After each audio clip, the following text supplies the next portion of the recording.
À part les leaders de l'opposition, la dynamique de l'opposition républicaine a annoncé un mouvement de rue ce jeudi 25 mai. Une coïncidence de date, mais pas de point de vue, parce que cette frange compte dire non à la récomposition du bureau actuel de la CENI. 60 maisons ont été détruites suite aux pluies diluviennes qui se sont abattues sur la commune rurale de Luebo, dans le territoire portant le même nom en province du Kasaï ce samedi. Sur place, l'aide s'organise urgemment. Invité surprise au sommet du G7 qui se tient à Hiroshima, le président ukrainien a bousculé tout le programme ce week-end. Les autorités japonaises qui ont reçu les différents chefs d'État n'étaient pas au courant de cette apparition surprise de dernière minute. Mesdames et messieurs, bonsoir. À l'ouverture de ce journal, du grabuge à l'horizon ce jeudi. Si les 4 leaders de l'opposition maintiennent leur action de rue devant la CENI, ils se feront rejoindre par la dynamique de l'opposition républicaine qui vient d'annoncer une marche à la même date pour dire non à la récomposition de la CENI. Une coïncidence ou finalement pas, mais qui devrait causer du fil à retordre à la police qui a déjà eu beaucoup de mal à gérer convenablement la situation ce week-end. L'autorité urbaine qui a annoncé porter plainte pour les événements de samedi n'a pas encore réagi pour les activités prévues ce jeudi. Les actes de violence perpétrés contre les civils lors de la marche de l'opposition n'ont pas laissé indifférentes les organisations de la société civile.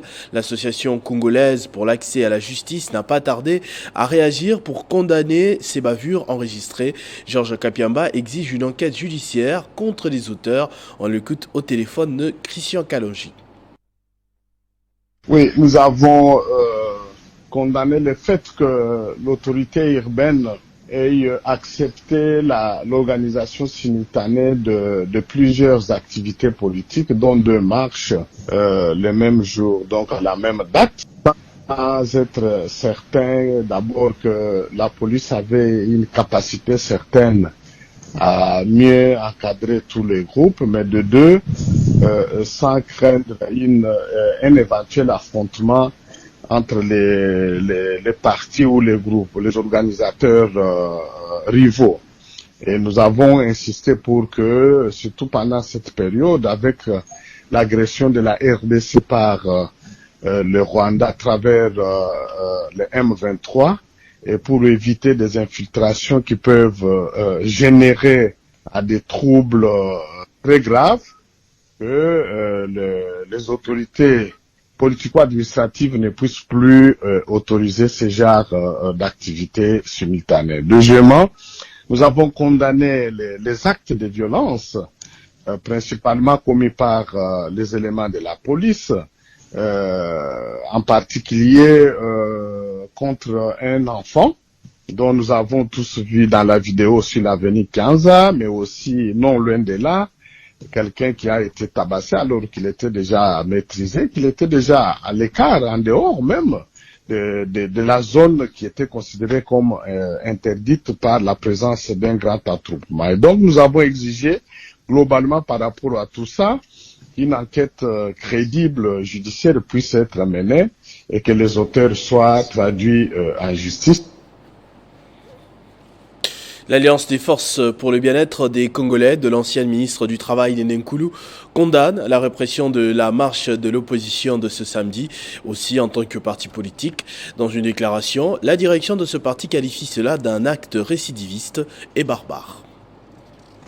L'AFBC note avec indignation que le pouvoir a mobilisé les forces de l'ordre, à savoir les FARDC et la police, lesquels ont violemment réprimé les manifestants pacifiques et brutalisé même les enfants mineurs pourtant non offensifs. L'AFBC s'est dit profondément choqué par cette énième violation grave des droits de manifestation et des droits humains, ayant d'ailleurs été aussi victime des mêmes pratiques lors de sa marche organisée à Lubumbashi pour exiger la libération du pasteur Daniel Ngoï Moulunda. Le bureau politique restreint de l'AFBC s'est réuni en urgence au siège national ce samedi 20 mai 2023 en vue d'une évaluation et rend publique la présente déclaration politique. L'AFBC adresse son soutien et sa solidarité aux leaders de l'opposition, initiateurs de la dite marche, et aux compatriotes victimes lâchement violentés par les services de l'ordre. L'AFBC condamne avec fermeté les actes récidivistes de barbarie commis à cet effet par la force de l'ordre et invite les autorités compétentes à sanctionner leurs auteurs, tout en prenant l'opinion nationale et internationale à témoin. L'AFBC promet au pouvoir en place, quoi qu'il en coûte, sa lutte pour l'instauration de la démocratie en République démocratique du Congo ne va pas s'arrêter. Devant la presse dimanche au sujet de la marche de l'opposition réprimée, Franck Diongo parle de la régression de la démocratie en République démocratique du Congo alors que c'est un ancien opposant qui est au pouvoir. Il accuse les agents de l'ordre d'avoir procédé à un usage à tort devant une population qui marchait pourtant pacifiquement, d'où l'exigence d'une enquête sérieuse pour sanctionner les coupables. 24 heures après la marche de l'opposition, l'heure est au bilan. Liste à l'appui, Franck Diongo, président du mouvement lumumbiste progressiste, parle de plusieurs blessés graves et légers, dont plusieurs combattants de son parti. D'un ton ferme, le leader du MLP dénonce l'usage disproportionné de la force par la police nationale congolaise et exige une enquête sérieuse pour établir les responsabilités et sanctionner sévèrement les coupables. La violence qui a eu lieu n'a pas été proportionnelle aux équipements, à la volonté de maintenir l'ordre public. Vous avez vu l'usage des armes à feu, des armes létales. Vous avez vu également des gaz lacrymogènes et d'autres armes blanches. Comme bilan provisoire, nous avons, premier élément, les porteurs disparus, mais dont toutes les informations confirment leur décès, parce que nous exigeons une enquête indépendante et une enquête du gouvernement. Nous avons besoin d'un État beaucoup plus juste et beaucoup plus honnête et beaucoup plus sincère. Nous sommes bâtis pour la démocratie. Il évoque en outre la régression de la démocratie en RDC alors que c'est un opposant qui est au pouvoir. Un de nous qui était hier avec nous ne peut pas nous faire ça. Félix ne peut pas faire ça à l'opposition parce que l'UDP, ça fait 37 ans du combat. À en croire ses propos, il est totalement inadmissible qu'un régime qui se dit démocratique puisse autoriser 3 activités de tendances différentes le même jour. Il s'est dit déterminé à poursuivre les combats afin de défendre l'œuvre et l'héritage d'Étienne Tshisekedi Wamulumba.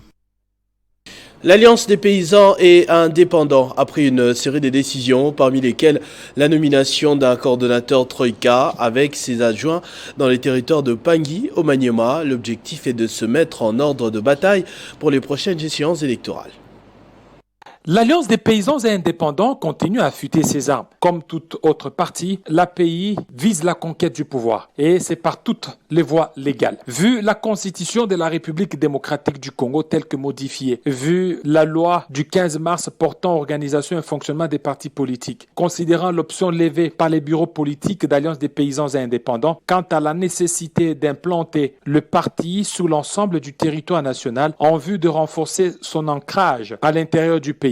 L'Alliance des paysans indépendants a pris une décision portant nomination d'un coordonnateur de la Troïka et ses adjoints dans les territoires des Pangui. De ce fait, sont nommés Kembela Kamulando Chance, coordonnateur, Abeli Hassani Abega, coordonnateur adjoint en charge de Wakabangu 2, Joseph Mumba, coordonnateur adjoint en charge de Ikama, Kingombe Katameya Kingi, coordonnateur adjoint en charge de la chefferie de Babene. Le parti politique Alliance des paysans et indépendants a aussi pris une décision portant nomination du président de l'interfédérale ville-province de Kinshasa, en la personne du chef des travaux Lukingamia Kazamba Lek. La présente décision a été prise en tenant compte des enjeux de l'heure en République démocratique du Congo. Nicolas Kwisisa Semi est le visa de l'autorité morale Joseph Kokonyangi Witanene. En se rend à l'université de Kinshasa, où le chef des travaux et homme politique Freddy Bonzeke Iliki a défendu publiquement son mémoire de DEA dans la faculté de droit, dans la composition de son jury d'éminents professeurs, notamment le président de l'Assemblée provinciale de Kinshasa, Godempoy. Après ce travail présenté et défendu avec brio, le chef de travaux achève ainsi son 3e cycle au sein du département de droit économique et social à l'université de Kinshasa.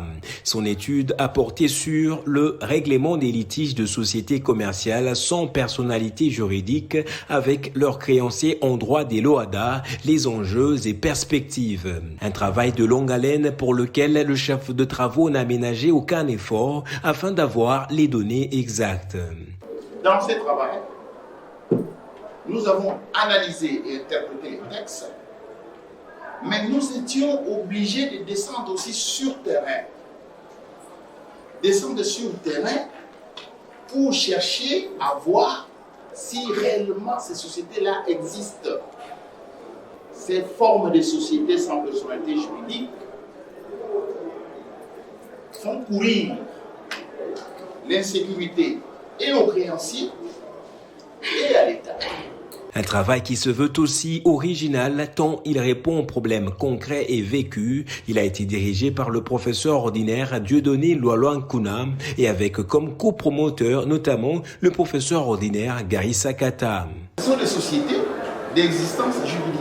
D'une part, elles n'existent pas, rigoureusement parlant, juridiquement parlant, on tire la conclusion que le fait qu'elles n'ont pas de personnalité juridique, ces sociétés-là n'existent pas. Le chef de travaux Freddy Bonzeke Iliki est directeur de cabinet du gouverneur de la ville de Kinshasa. Avec cette étude, il espère ainsi apporter sa pierre à l'édifice dans sa double casquette d'homme politique et d'homme de science.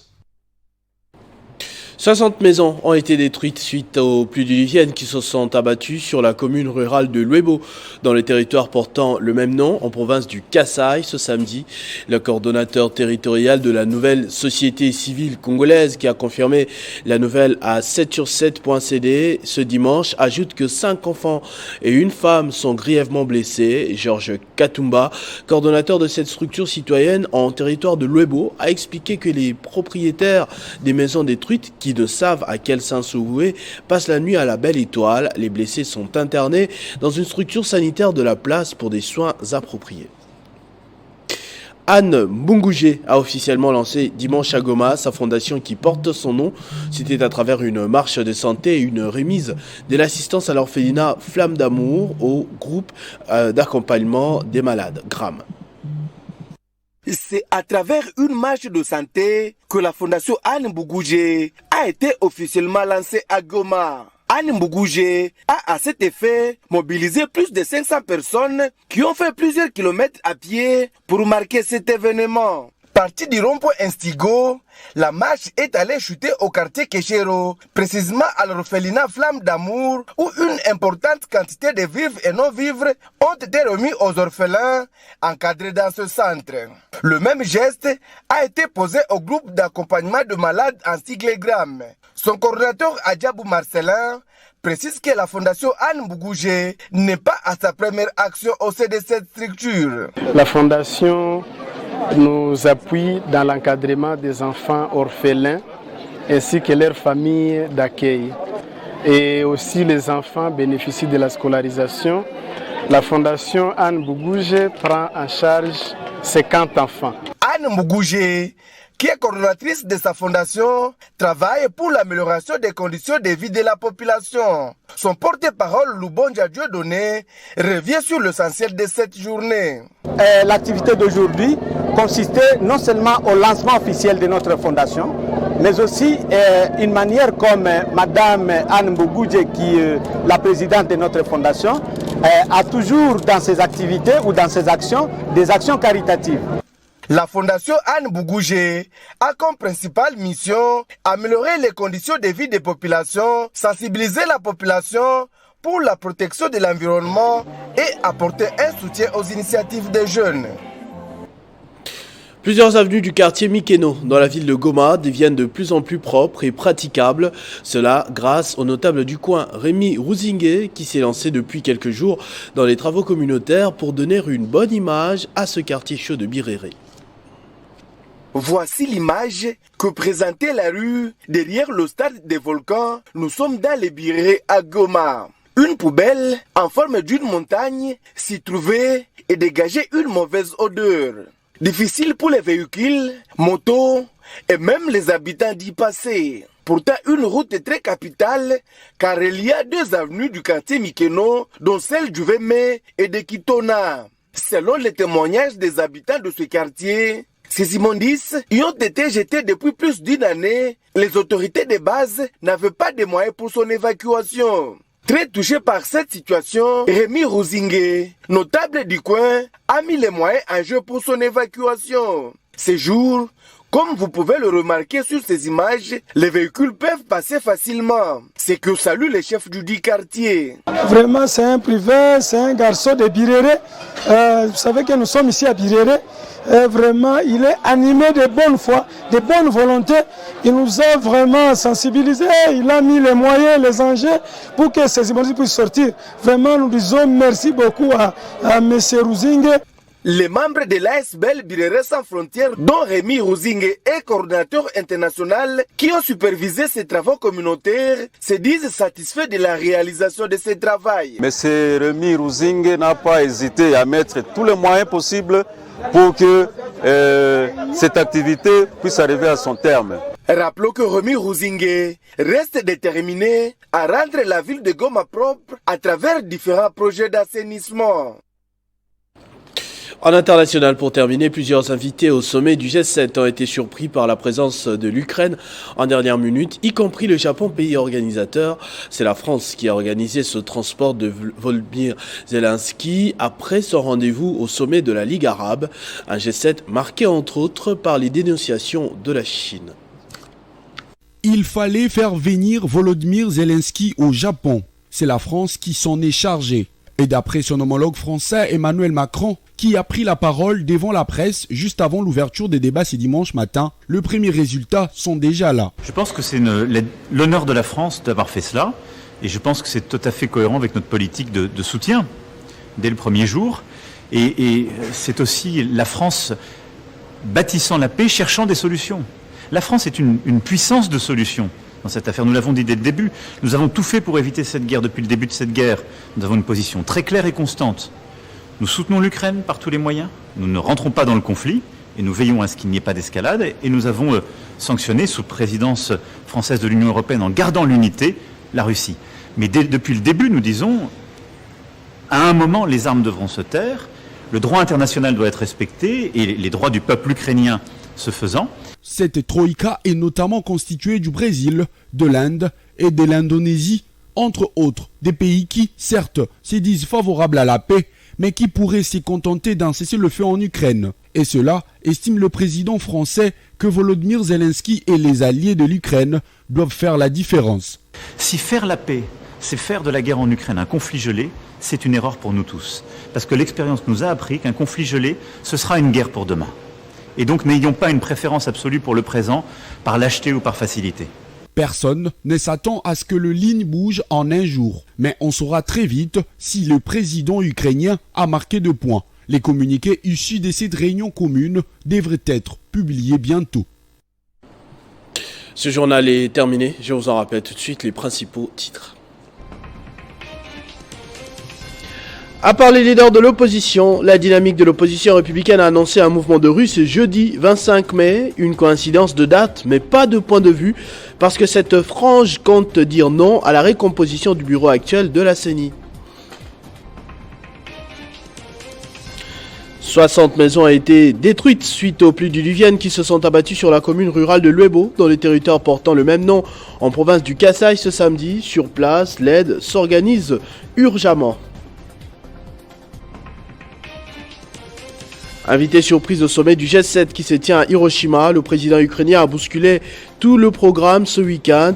Les autorités japonaises qui ont reçu les différents chefs d'État n'étaient pas au courant de cette apparition surprise de dernière minute. A tous et à toutes, merci de votre attention soutenue. Restez fidèles au programme de votre chaîne Télé 50. Vivez heureux, vivez 100 ans, mesdames et messieurs.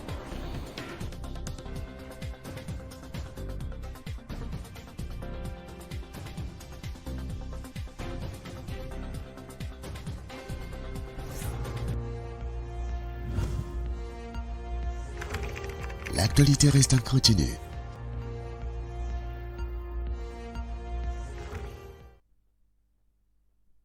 Communiqué numéro 006/ARSP/DG/2023. La Direction générale de l'autorité des régulations de la sous-traitance dans le secteur privé, ARSP en sigle, en République démocratique du Congo, porte à la connaissance des entreprises principales et des entreprises sous-traitantes sur toute l'étendue du territoire national ce qui suit. 1. La mesure de suspension de la délivrance des attestations d'enregistrement prise le 1er mars 2023 pour des raisons de réorganisation interne liées principalement au souci de lutter contre les pratiques illicites de contournement de la loi numéro 17/001 du 8 février 2017 fixant les règles applicables à la sous-traitance dans le secteur privé telles que le recours au prête-nom est levé. 2. Une nouvelle procédure de traitement des dossiers de demande d'enregistrement a été mise en place et les agents commis à cette tâche viennent de clôturer leur formation. 3. Partant du constat que certains actionnaires congolais sont évincés lors des assemblées générales des sociétés tenues après l'obtention de l'attestation d'enregistrement, cette dernière aura désormais une validité de 3 ans à compter de la date de son émission pour s'assurer à la fin de cette période que les Congolais continuent à garder leurs actions dans les dites sociétés avant le renouvellement pour une nouvelle période de 3 ans.